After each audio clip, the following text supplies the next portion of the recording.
Hi നമസ്കാരം, ഞാൻ നിങ്ങളുടെ ഐശ്വര്യ. ഞാൻ ബിഗ് ബോസ് റിവ്യൂ ആയിട്ടാണ് വന്നിരിക്കുന്നത്. ഇന്നലെ എന്നെ ഭയങ്കരമായി ചിന്തിപ്പിച്ചു. ഇന്നലെ നമ്മൾ സംസാരിച്ച് നിർത്തിയെടുത്തു നിന്ന് തന്നെ തുടങ്ങാം.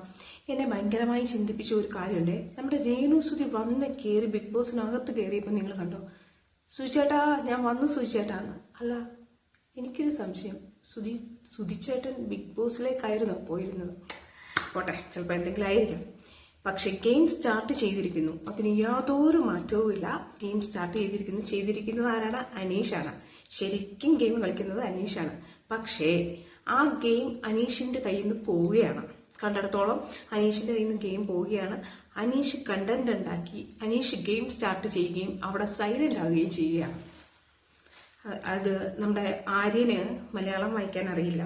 അപ്പോൾ അദ്ദേഹം ഇങ്ങനെ തപ്പി വായിക്കുന്നുണ്ട്. ഇപ്പം മലയാളം അറിയാത്ത ആളിനെയാണോ ബിഗ് ബോസിൽ കൊണ്ടുവരുന്നേ എന്ന് ചോദിച്ചിട്ട് അനീഷ് സംസാരിക്കാൻ തുടങ്ങി. ഓക്കെ, കണ്ടന്റ് കൊള്ളാം, അനീഷിന് സംസാരിക്കാനും പറ്റും. പക്ഷേ ആ അനീഷ് കൊടുത്ത സ്പേസിൽ ആര്യം കയറി ഗോളടിക്കുകയാണ് ചെയ്തത്. ആര്യം വന്ന് നൈസായിട്ട് സോറി ചേട്ടാ, എനിക്ക് മലയാളം സംസാരിക്കാൻ അറിയില്ല, കുറച്ചേ അറിയുള്ളൂ, അല്ലെ വായിക്കാൻ കുറച്ചേ അറിയുള്ളൂ എന്ന് പറയുന്നിടത്ത് ഈ അനീഷ് ഒന്നും മിണ്ടാതിരിക്കുക, ഒരക്ഷരം മിണ്ടാതെ അനീഷ് അവിടെ ഇരിക്കുകയാണ്. അപ്പം അനീഷ് കൊടുത്ത സ്പേസിൽ കയറി കളിക്കുന്ന മറ്റുള്ളവരാണ്. അവിടെ അപ്പാനി ആയിക്കോട്ടെ, ബാക്കി എല്ലാവരും കയറി കളിക്കുന്നുണ്ട്. അവരൊക്കെ കൊടുത്ത സ്പേസിൽ, അനീഷ് കൊടുത്ത സ്പേസിൽ കയറി കളിക്കുകയാണ്. ആൾക്കാരുടെ മൈൻഡിലേക്ക് അനീഷിനെ കുറിച്ച് ഒരു നെഗറ്റീവ് ഇംപ്രഷൻ ഉണ്ടാകുകയും ചെയ്യും. അതൊരു ഏറ്റവും കൊച്ചൊരു കുട്ടി വന്നിട്ടുണ്ട്, അവള് മിടുക്കിയാണ്, മെറിന ഫാത്തിമ. അവൾ സമ്മതിക്കാതെ വയ്യ കയറി ബാന്തുന്നുണ്ട്. അനീഷിന്റെ അടുത്ത് നിന്നിട്ട് ചോദിക്കുക, ചേട്ടാ ഇതെന്താണ്, ചേട്ടന്റെ ഗെയിമാണോ, ചേട്ടന്റെ ഗെയിം ഇങ്ങനെയാണല്ലേ ചേട്ടാ, ഇതാണോ ചേട്ടൻ? ഇതൊന്നല്ല, അനീഷ് ഒറ്റപ്പെട്ട് കളിക്കുക എന്നുള്ളതാണ് അനീഷ് ചിന്തിക്കുന്നത്. അതായത് എല്ലാവരിൽ നിന്നും വെറുക്കപ്പെട്ടവനായിട്ട് നിന്ന് കളിക്കുക, അങ്ങനെ ജനങ്ങൾക്കിടയിൽ ഒരു എന്താണ് പറയുന്നത്, ഇഷ്ടം ഉണ്ടാക്കിയെടുക്കുക. അതിനുവേണ്ടിയുള്ള ഗെയിമാണ്. ആര് കളിച്ച ഗെയിം? രജിത് സാർ കളിച്ച ഗെയിം.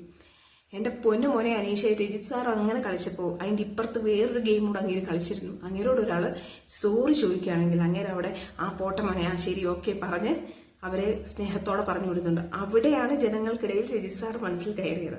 ഇത് കത്തിച്ചു വിട്ടിട്ട് പടക്കത്തിന് തിരി കൊളുത്തിയിട്ട് അനീഷ് അങ്ങ് പോവാണ്. പിന്നെ അനീഷിന്റെ പുറകിൽ എത്ര കിടന്ന് ചോദിച്ചിട്ടും അനീഷിന് ഒരു മറുപടിയില്ല, അതിനെക്കുറിച്ച് ഒരു വാക്ക് പറയാനില്ല. അനീഷ് വാ തുറന്ന് സംസാരിച്ചാൽ ഇയാൾ പിടിച്ചു നിൽക്കും, അല്ലെങ്കിൽ ആദ്യത്തെ ആഴ്ച തന്നെ പുറത്താകാനും സാധ്യതയില്ല. പക്ഷേ ഗെയിം പഠിച്ചിട്ട് തന്നെയാണ് അനീഷ് വന്നിരിക്കുന്നത്. അപ്പൊ അനീഷ് ഒന്ന് മനസ്സിലാക്കുക, അനീഷ് ഇറങ്ങുന്ന ഗെയിം വെച്ച് കളിക്കുന്നത് മറ്റുള്ള മത്സരാർത്ഥികളാണ്. അവരും ഗെയിം പഠിച്ചിട്ട് തന്നെയാണ് വന്നിരിക്കുന്നത്. അതാണ് ഇപ്പൊ നടന്നുകൊണ്ടിരിക്കുന്നത്. ഞാൻ പറഞ്ഞില്ലേ, എനിക്ക് ആദ്യമേ എന്നെ ഭയങ്കരമായി ചിന്തിപ്പിച്ച ഒരു കാര്യമാണ് സുചേട്ടാ ഞാൻ വന്ന് സുചേട്ടാ, എനിക്ക് സഹിക്കാൻ പറ്റിയില്ല സുചേട്ടാ പറയുന്ന കേട്ടാ സുചേട്ടൻ ബിഗ് ബോസിനകത്ത് ഇരിപ്പുള്ളത് പോലെയാണ്. അത് പിന്നെ എന്തെങ്കിലും ആയിക്കോട്ടെ, അതിനകത്ത് ജസ്റ്റ് ഒരു രസത്തിന് ഞാൻ പറഞ്ഞേ ഉള്ളൂ. പക്ഷെ പിന്നെയും പറയുകയാണ്, അനീഷിന്റെ ഗെയിം റോങ് ആയി പോകുന്നുണ്ടോ എന്ന് സംശയിക്കുന്നുണ്ട്. അങ്ങേര് 100 പ്രാവശ്യം അങ്ങേര് പറയും, മലയാളം എഴുതാനും വായിക്കാനും അറിയാത്ത ആളാണോ വന്നേ, മലയാളം എഴുതാനും വായിക്കാനും അറിയാത്ത ആളെങ്ങനെ ബിഗ് ബോസിൽ വരുന്നേ, ഇത് തന്നെ ചോദിച്ചിട്ടിരിക്കുക. എടോ, തനിക്ക് കിട്ടി കണ്ടന്റ് ഉപയോഗിക്കണോ, തനിക്ക് കിട്ടി താനുണ്ടാക്കിയ സ്പേസ് വെച്ച് കളിക്കി. ആ സ്പേസിൽ ആൺപിള്ളേരും പെൺപിള്ളേരും എടുത്തിട്ട് കളിക്കുന്നുണ്ട്. വെറും 19 വയസ്സുള്ള കുട്ടിയാണ് അയാളുടെ പുറവിനാർന്ന് മാന്തുന്നത്. അവൾ അവിടെ സ്ക്രീൻ സ്പേസ് ഉണ്ടാക്കുകയാണ്, അവൾ കണ്ടന്റ് ഉണ്ടാക്കുകയാണ്. അവസാനം അവൾ പറയുകയും കൂടെ ചെയ്തു, എന്താ ഞങ്ങളൊക്കെ ബോളന്മാരാ. ഞാൻ എന്തൊക്കെ ചോദിക്കുന്നത്, നിലപാടില്ലാത്തവൻ, നിലവാരമില്ലാത്ത കളി എന്നൊക്കെ പറയുന്നുണ്ട്. അപ്പൊ അവർക്കൊക്കെ നല്ല സ്ക്രീൻ സ്പേസ് കിട്ടുന്നുണ്ട്. കണ്ടന്റ് ഉണ്ടാക്കിയവൻ അവിടെ മായം പറിച്ച് മേലോട്ട് നോക്കിയിരിക്കുന്നു. ഇതാണ് അനീഷിന്റെ ഗെയിം റോങ് വേയിലോട്ടാണ് പോകുന്നത്. അത് രജിത് സാർ ആവാൻ ശ്രമിക്കരുത്. അവനവനായിട്ട് നിന്ന് കളിച്ചാൽ അവനവനെ വിൻ ചെയ്തു പോകാം, അല്ലെ? കൂടുതൽ ന്യൂസുകളൊന്നും നമുക്ക് അതിനകത്ത് സ്ട്രൈക്ക് ചെയ്യുന്നതായിട്ടൊന്നുമില്ല. രാവിലെ കിച്ചണിലൊക്കെ അപ്പാനിയൊക്കെ കയറിയിട്ടുണ്ട്. ഇന്നലെ ഷാരിക ഓൾറെഡി ബിഗ് ബോസിനോട് കംപ്ലൈന്റ് ഒക്കെ കൊടുത്തിട്ടുണ്ട്. കാര്യം അവിടെ ആ സ്റ്റാറിന് വേണ്ടി, ഇവർക്ക് കിട്ടിയ സ്റ്റാറിന് വേണ്ടി കിടന്ന് പിടിക്കുമ്പോൾ പെൺകുട്ടിയെ ബെന്നിയെ കുറേ ഇട്ട് എല്ലാവരോടും ഇത് ചെയ്യുന്ന കണ്ടിട്ട് ഷാരിക ചെന്ന് കംപ്ലൈന്റും ഒക്കെ കൊടുത്തിട്ടുണ്ട്. ഒക്കെ വന്നപ്പോഴേ ഗെയിം സ്റ്റാർട്ടായിട്ടുണ്ട്.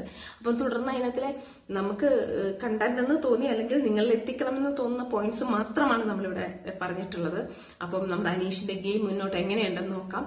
2 ചാൻസാണ്. ഒന്നുകിൽ അനീഷ് പുറത്താകും, അല്ലെങ്കിൽ അനീഷ് വിൻ ചെയ്ത് കയറണം എന്നുണ്ടെങ്കിൽ ഉള്ള ഓപ്ഷൻ അനീഷ് വാ തുറന്ന് സംസാരിക്കുക. അപ്പൊ കൂടുതൽ വിശേഷങ്ങളുമായിട്ട് ഞാൻ വേഗം വരാം, പോയി കണ്ടിട്ട് വരട്ടെ.